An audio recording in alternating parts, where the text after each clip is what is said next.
This is YSM Sports Media. Want to thank you for all your love and support. Really appreciate it. We wouldn't be able to do this without you. Go ahead and hit that subscribe button right now and click the notification button for all future content. Here with Thomas Cornflake Lamanna. What's good, Flake? Chilling, man. How are you? I'm at him. Right. Floating right now. Yo, so what you got going on today? Light workout today. This is my first time all camp that we usually take Wednesdays off as like a rest day, recovery day. I just do like my long run and stuff, but now since we're like a month or so out from the fight, we're gonna start adding, every day. So we always came here, we did like 8 rounds on the bag, 8 round shadow boxing, did a good little stretch. Now I'm just gonna chill. I'll go home, relax for a minute, and then I'll go do my 5 miles a little bit later, do my abs, stretch out again. Mm-hmm. Same shit, different day. What's the sparring days? Tomorrow, so Tuesdays, Thursdays, Saturdays. So okay. Yeah. You been getting quality work? Fucking great work. Sorry. Yeah. No, it's cool. Great work. Great work. I brought in some guys yesterday. We did 12 rounds yesterday. 3 different guys, 2 guys from New York, and then I got one of my main mans here giving me work. He's from Baltimore. You know what I mean? He imitates Lara damn near to the T. Mm-hmm. And he's been here all last week. He's gonna be here this week, and then we got a new sparring partner coming next week as well, who's a crafty southpaw veteran, and we're gonna get to go work in for sure. Has it been difficult trying to find somebody to duplicate his style? Because it's not like you can go to Cuba and grab somebody. No, I mean, at the end of the day, I don't think nobody. I think what I got is pretty good. You know what I mean? Like my sparring partners, they're much younger, much fresher, much faster than Lara. They might not have the experience as him, obviously, and maybe they don't have the boxing IQ.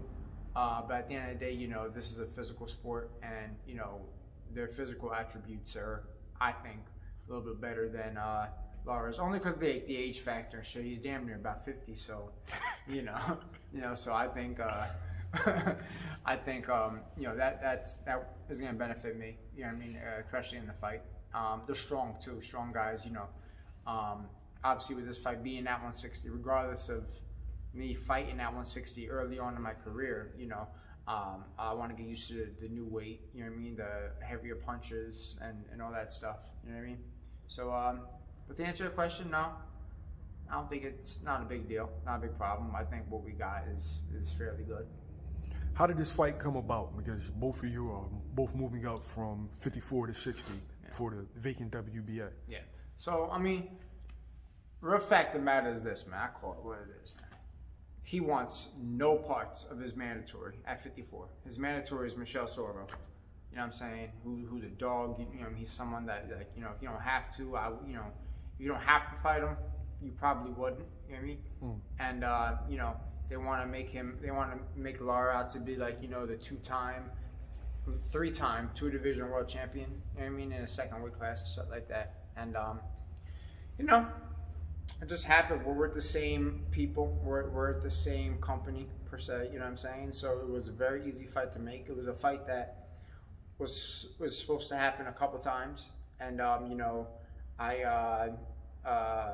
I took the shit out of the stick, you know what I mean, where I had to win some fights in order to get that off, and I didn't perform, and then we just went our separate ways. But now here's the time. It's finally here. I've known about it since like late December, early January, so I've been getting ready. And yeah, man, it's really. This is something you've been wanting for a while, Yeah. We talked in the Brian Mendoza fight, and it seemed like you was out for blood. Yeah. So with Lara, right? Yeah. I mean, yeah, but it's not like I don't got nothing like personal against him. I just think at the end of the day, I'm a realist, but I also want to be great. You know what I mean? Like I want to be great, but I'm also a realist. I should have said. I can't be barking out Charlo's name. I can't go out barking all the other. I'll say for the 54 pounders, I can't go out barking J-Rock at the time. I couldn't go bark out Jarrett Hurd at the time when he was undisputed. Unified. Unified champ and stuff. Erislandy Lara, listen, that's a realistic fight because of who we're with and who I'm associated with and stuff like that. That's a realistic fight. And nobody's like knocking on the door to fight Lara. You know what I'm saying? Like nobody is. Even despite what Castano and Hurd recently did to him, like they beat the shit out of him. You know what I mean? Like nobody's still like calling his name. And listen, at the end of the day, you know, I want to take as much as I can with this opportunity. You know what I'm saying? Where fight the best available guy, a champion. He's a champion. You know what I mean? But a realistic fight. You know what I mean? Like don't go crazy calling out fights that I know would never happen. I knew this fight with Lara would happen. That's why I've been calling for it for the longest. You know what I mean? So it's not like nothing personal. It's just he's someone that, you know, I feel I could beat. He's someone that I will feel the honor of sharing the ring with. You know what I'm saying? And yeah, come a champ against him. Why not? All right. So this is your first title shot. Yeah. 35 fights. Yeah. Main event on Fox. Yeah. How are you feeling about that? Man, that's crazy. Like I just said, like I didn't really, you know, being on Fox, that's pretty dope. Now that I'm thinking about it, that's excellent. That's awesome. You know, my profile will, God willing, you know, skyrocket once they see this performance. It's crazy. Like I said, I've known about it since, let's just say early January. I knew about it, right? We just were able to announce it. It just got announced like 2.5 weeks ago. And I'm seeing everybody go crazy. You know what I mean? Like we was in New York sparring, and I posted it on my Instagram and all that stuff, and then I put my phone in my bag. Sparred, went through all that.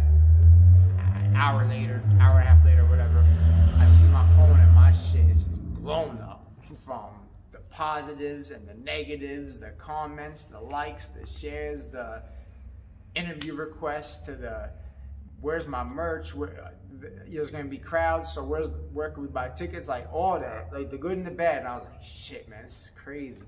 So it was just like a great feeling that like finally after all this time I'm able to, you know, fulfill my dream. And I don't already, you know, I already done beat the odds where I get to fight for a world title. You know what I mean? Like it finally just happened. But then it was crazy. That was a Wednesday. The next day, it was a Thursday. I woke up and still like it's coming. It's like I'm still getting all the positive, you know what I mean, review. I mean, everything's just going good, right? But then I just clicked and I said, yo, fuck, I'm fighting Erislandy Lara, yo. I say, yo, this is like crazy. Like I said, man, I don't really think, a lot of people done wrote me off. A lot of people done wrote me off and said I'll never get to here, like a position to fight for the world title, you know what I'm saying? And I always knew I'd get here sometime. Somehow, some way, I knew I'd get here. And, you know, fuck, man, it hit me hard. I was like, yo, I'm fighting this guy. I really am. Like, the shit that I've been wanting is really here. And it's crazy. I've known about it for 2-3 months already. But, like, I didn't really, like, put it together yet. So, it's a great feeling, though. It's a great feeling. What does he bring to the table that's going to make this a difficult fight, or that could make this a difficult fight? Obviously, his experience. You know, he's a crafty veteran. He has, you know, umpteen amount of experience and skills. He has tricks up his sleeve that, you know, maybe, I guess we'll find out in the first if I've seen before or not. You know, but at the end of the day, man, he's bringing his experience and his knowledge and his veteran tactics. But this is a young man's sport. This is a young man's sport. I feel like I got the fresher legs, I got the fresher body. I haven't been through the wars that like he has. I mean, and he'll just bring his experience. He'll bring his probably bring his New Balance shoes. You know what I mean? I'm gonna have to bring my Adidas shoes. Maybe chase him.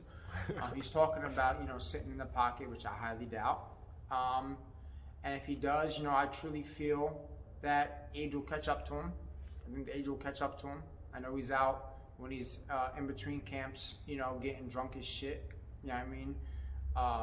Partying with his fine-ass wife, you know what I mean?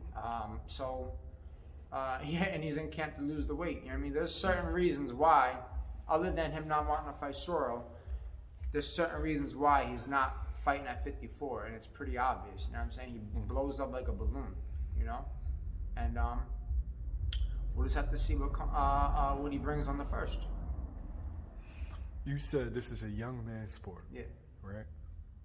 How much of a factor will age play in this fight? I mean, I think we'll play everything, to be honest. He can only do but so much with his skills and his boxing ability. Now, mind you, he's very, very good at it. He's very good at his style. He's very good at his movement. He don't move like he used to. I think the Hurd and the Castaño fights took a lot out of him. You know what I mean? I think even, let's go back to even when he fought, I believe he fought Angulo at the same arena that we're fighting at, the old sub-hub. Where he got put by Alfredo Angulo. You know what I mean? Yeah, he came and he ended up stopping him because I think of that big ass human. Angulo dropped him twice, right? Was it twice? It was like once or twice. I know one was a hard one. One was one hard one. It could have been two. You know what I mean? Then he ended up stopping him. So we're going back then. That was 2012. That was about 2012, maybe something like that. 2013, 2012, something. And you know. So he's very chinny, and he's always been, very chinny. And I just think as the fight goes towards like the later rounds, his feet might be like, it might feel like he's in like walking in sand or in mud or something like that. He's with Ismail Salas, he's a great boxing teacher. You know what I mean? But I truly feel he left Ronnie Shields when he was with Ronnie Shields. He was more of a dog. I mean, he was more of a dog when he was with him. You know what I'm saying?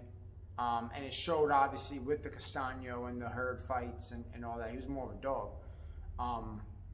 But like being with Salas, he's gonna be real relaxed, real calm. Try to preserve his energy. Try to save it for the 36 minutes and stuff. But at the end of the day, me being the younger fighter, I have to press the action and make sure that he knows he's in a real fight and a tough fight, and he's gonna have to figure some shit out. You know what I mean? You have to figure some shit out. Yeah, so I think age will take. Play a big factor for real. Okay. I know you don't want to look too far ahead. I know you want to focus on Lara. Yeah. But you're moving up from 54 to 60. If you win this title, are you staying at 60? Yeah. I mean, when I win the belt, obviously, I'm gonna have to fight him again with a rematch stuff. So we'll stay there, which is better for me. And I think even if I, God forbid, take a loss, I'll still stay at 160 because, I'm growing. I'm 29. Making 154. It's not hard, but it's not the easiest. You know what I'm saying? It's not. I feel more stronger at 160. I feel like I'm in better condition at 160, and so I would stay at 160. No matter what. Now, if something big comes about, like with Dennis Hogan fought Munguia at 54. Damn near, I thought he beat him. I believe he fought Charlo at 160. Yeah. So he fought, opportunities. When opportunities present themselves, like you gotta weigh it out. Is that a fight that you would want? Who? Charlo? Yeah, fuck yeah. All them fights. Eventually, all them fights. Well, I'm with all the smoke. I'm not no bitch, man. I'll fight whoever. People can say what they want about me, what they think about me and all that, but one thing they can't say is I don't have no heart, and I'll fight. I'll fight you. Win, lose, or draw, I'm gonna fight you. You know what I'm saying? I'll fight you. That's it.